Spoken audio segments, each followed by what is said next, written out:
வணக்கம். இன்னைக்கு சனிக்கிழமை வெயிட் லாஸ் லஞ்ச் என்ன செய்ய போகிறேன்னு பார்க்கலாம். பாலக்கீரையும் பலாக்கொட்டையும் தான் ஃப்ரை பண்ண போகிறேன். பாலக்கீரைக்கு வந்து பார்த்திங்கன்னா ஒரு வெங்காயம், 5 பல்லு பூண்டு, ஒரு 4 பச்சை மிளகாய், கொஞ்சமாக இஞ்சி, ஒரு 10 முந்திரி பருப்பு நல்லா அரைச்சி எடுத்துக்கணுங்க. ஒரு பாத்திரத்தில் கொஞ்சமாக பட்டர் சேர்த்துட்டு கரம் மசாலா தாளிச்சிட்டு இந்த பேஸ்ட்டையும் அதில் சேர்த்து வதக்கிடணும்.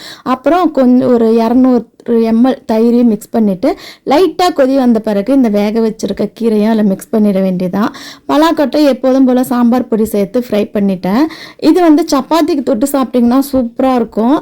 நான் வந்து கேழ்வரகு தோசைக்கு தான் இந்த கீரையை வச்சு சாப்பிட்டேன். தனியாக ஒரு பவுலில் வச்சு கூட நீங்கள் சூப் மாதிரி கூட இன்னும் கொஞ்சம் தண்ணியாக எடுத்து சாப்பிட்டிங்கனாலும் நல்லா பசி அடங்கும். ட்ரை பண்ணி பாருங்கள். இந்த ரெசிபி தீபிக்கு வந்து ஒரே மாதிரியே கீரை சாப்பிட்டு போர் வச்சுச்சுன்னு யூடியூப்பில் தான் எனக்கு காமிச்சா. நான் அதை பார்த்துட்டு தான் செய்தேன். நல்லா இருந்தது. கண்டிப்பாக ட்ரை பண்ணி பாருங்கள். அடுத்த வீடியோவில் பார்க்கலாம்.